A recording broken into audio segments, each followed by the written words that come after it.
করেছি অনেক বোরিং কাজ, করেছি অনেক থানায় পানায়, জানি এখন সন্ধে, তবু সকলকে গুড মর্নিং জানাই। আরে একটু বাজা।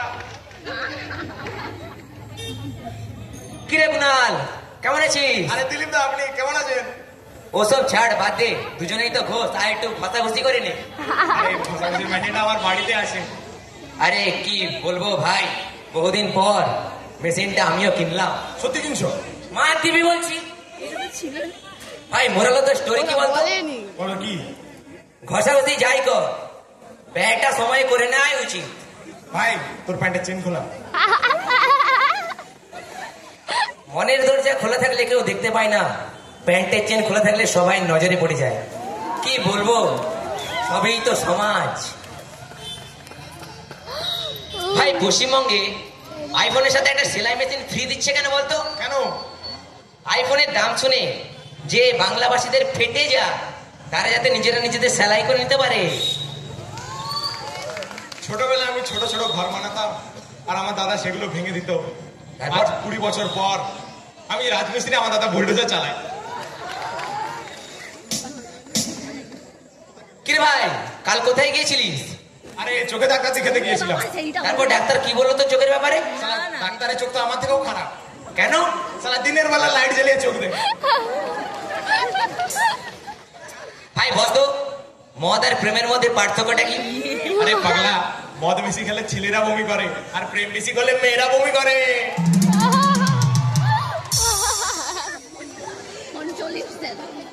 বলতো, হাতির সামনে একটা উলঙ্গ লোক চলে এলে হাতিটি কি ভাবে? হাতিটা আবার কি ভাববে? হাতিটা ভাববে মানুষরা এত ছোট সুর নিয়ে শ্বাস কিভাবে নেয়।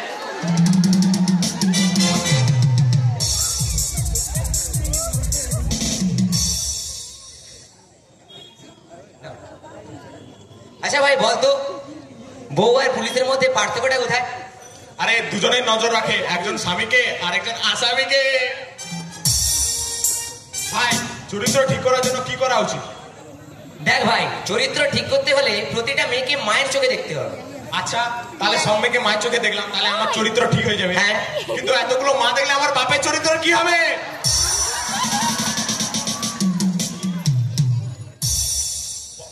তোর জলাতঙ্ক হয়েছে শুনলাম। হ্যাঁ ভাই হয়েছে। কষ্ট বুঝি? হ্যাঁ কষ্ট তো হচ্ছেই, এখন জলের বদলে র খেতে হচ্ছে।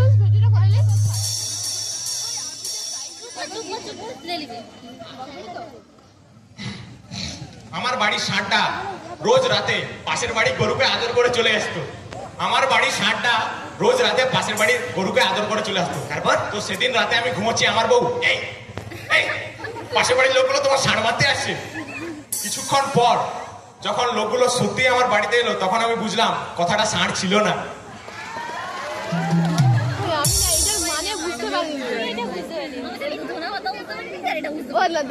বুঝতে পারছি আমি। আচ্ছা ভাই, তুই তো চশমাটা পরেছিলিস, কোথায় গেল? খুলে দিলাম। কই দেখলাম না তো। আরে পাগলা, আমি তো অনেক কিছু খুলি, সব কি তোকে দেখাবো নাকি? আচ্ছা ভাই, তুই তো সবকিছুই পারিস, কি পারিস না বলতো? আমি কোনোদিন মা হতে পারবো না। আমার গার্লফ্রেন্ড বৃষ্টির সাথে আমার ব্রেকআপ হয়ে যায় একটা ছোট্ট মেসেজ। কি মেসেজ? কি মেসেজ? তাকে আমি লিখে পাঠিয়েছিলাম, আই বৃষ্টি ঝেপে ধান দেবো মেপে। কিন্তু তাকে আমি কিছুতে বোঝাতে পারলাম না যে ওটা আমি ধানই লিখেছিলাম। আচ্ছা বলতো, গৌরাঙ্গ স্যারের বালিশ আর এই ফোকরার মধ্যে মিলটা কোথায়? কোথায়? দুটোই ঠিকঠাক না হলে স্যারের ঘুম ধরে না। আচ্ছা, তোর বাবা তো দাঁতের ডাক্তার, তাহলে তোর ভাই বিনা দাঁতের জন্ম কেন নিল? তোর বাপের তো ওষুধ দোকান আছে, তুই জন্ম নিলি কেন?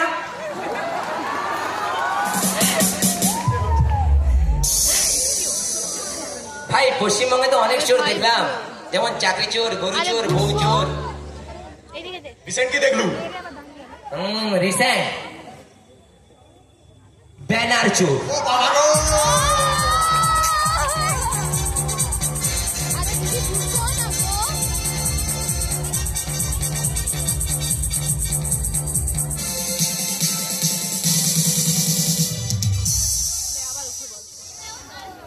সরকারি চাকরি নিয়োগের ক্ষেত্রে একটা তথ্য আমাদের হাতে আছে। ওই কি তথ্য? বলছিস না রে।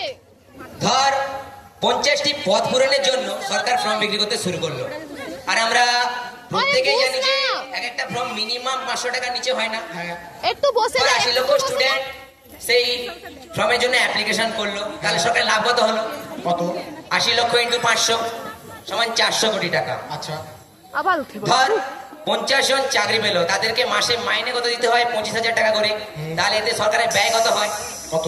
25,000 ইন্টু 50 সমান 12,50,000 টাকা। বছরে ব্যয় কত হয়? কত? 12,50,000 ইন্টু 12 সমান 1,25,00,000। আচ্ছা ধর এই 50 জন 40 বছর চাকরি করলো, তাহলে বেতন পারপাসে সরকারের কত খরচ হয়? কত? 1,25,00,000 ইন্টু 40 সমান 60 কোটি টাকা। আচ্ছা, ফর্ম বিক্রি করে সরকারের আয় কত হয়েছিল? 400 কোটি টাকা। 400 কোটি টাকা। বেতন পারপাসে সরকারের খরচ কত হলো? কত? 60 কোটি টাকা। আচ্ছা, হাতে নেট প্রফিট কত? 340 কোটি টাকা। আচ্ছা বন্ধুরা, প্রশ্নটা এখানে, সরকার আমাদের চাকরি দেয়, রোজগার দেয়, না রোজগার করে নেয়?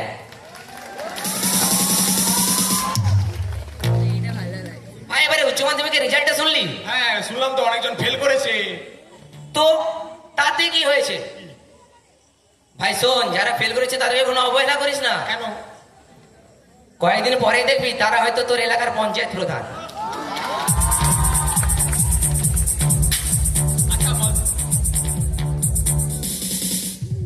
আচ্ছা বলতো, একটা মেয়ে পালিস